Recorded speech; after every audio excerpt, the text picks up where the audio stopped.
Shalom! Welcome to Kosher Cafe with Cindy. Today, first, let me just get this out of the way before I forget.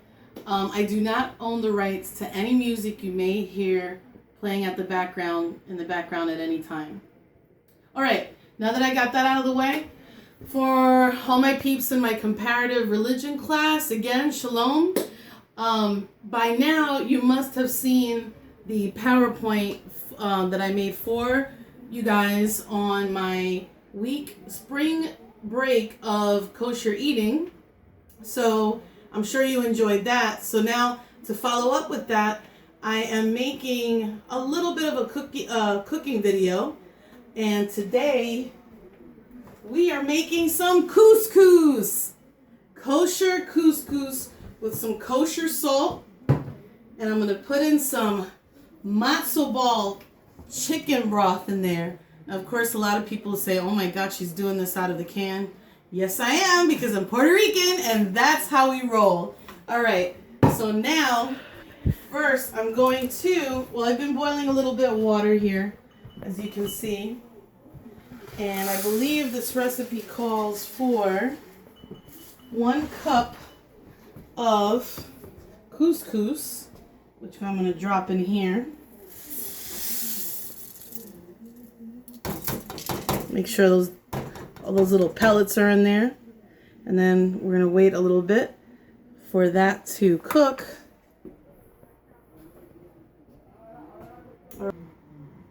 Hey guys, another disclaimer. If you hear any obnoxious noises in the background as well, that's just my brother. So I just wanted to get that out of the way as well. All right, and now back to our cooking. While the couscous is boiling in the pot, I just made a little bit to take to lunch tomorrow, to school. While that's happening, I'm going to chop up a few vegetables here. Well, a couple of vegetables, I guess, technically, because of the green peppers. So I'm going for this recipe on the box. It looks pretty tasty, and it includes a lot of different vegetables in here, a lot of good stuff. Onions, green or red peppers, or yellow. Some spinach, which I'll top it off with that later when it's done. We don't have any tomatoes. Some garlic and some chicken stock, which I'm using the matzo ball chicken stock in here, and a little Parmesan cheese on the top. So I think that sounds pretty tasty for our Jewish version of rice and beans. Yeah, all right. So let's do this. I am not the best expert on chopping vegetables, as you can see.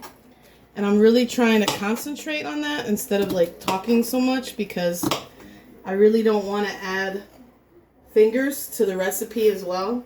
So I am going to just focus on cutting these onions up, kind of big, and a little bit, not too much. I like onions and garlic.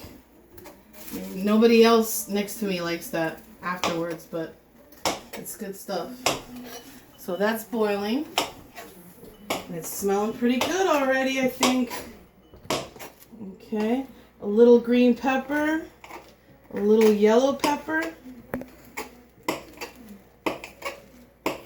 Curl the fingers, always curl the fingers. Mix that up. Yeah. All right. See, get that from the good old onion saver. And let's keep an eye on that. A little garlic, I'll put that in afterwards. A little kosher salt. Okay. Hey guys, now ready for the next step? Okay, I am going to put the chicken stock in there.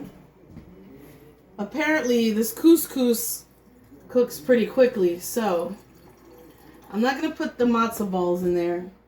I might add that later on my own when I'm eating it. But I have that. Just a little bit of the kosher salt.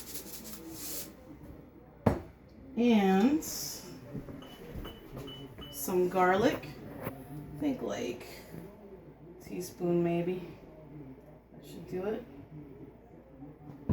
And mix that in. And I'm going to let that simmer for a while. so the stock can, water and all that can evaporate a little bit. And then I'll add the vegetables. Yum!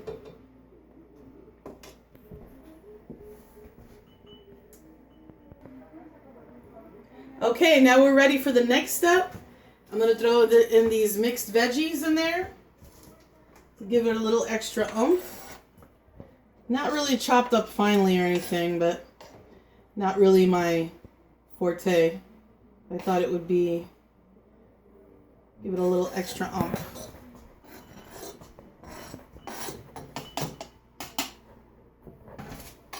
We'll let that simmer a little bit in there. It smells good. It's looking good, right? There we go. We'll let that go a little bit. All right. Okay, we are just about done. It's looking pretty good. Smells good. Now, I'm going to try it. Well, I'm going to throw some matzo balls on there when I put it in my lunch container for school. And just to try a little bit of there. There you go. Get some peppers and onions in there. Ooh, didn't want to forget. It asked for, or suggested, just a smidgen of Parmesan. There's no meat in there, so technically I can put a little bit of that on there. Because you can't mix dairy and cheese together. I mean, my bad. Cheese and meat together. Here we go. Now that's good. That's going to be some good lunch tomorrow. All right. Thank you for joining me in my kitchen. I hope you enjoyed the video. Try to make a little couscous for your place. And, all right. Shalom.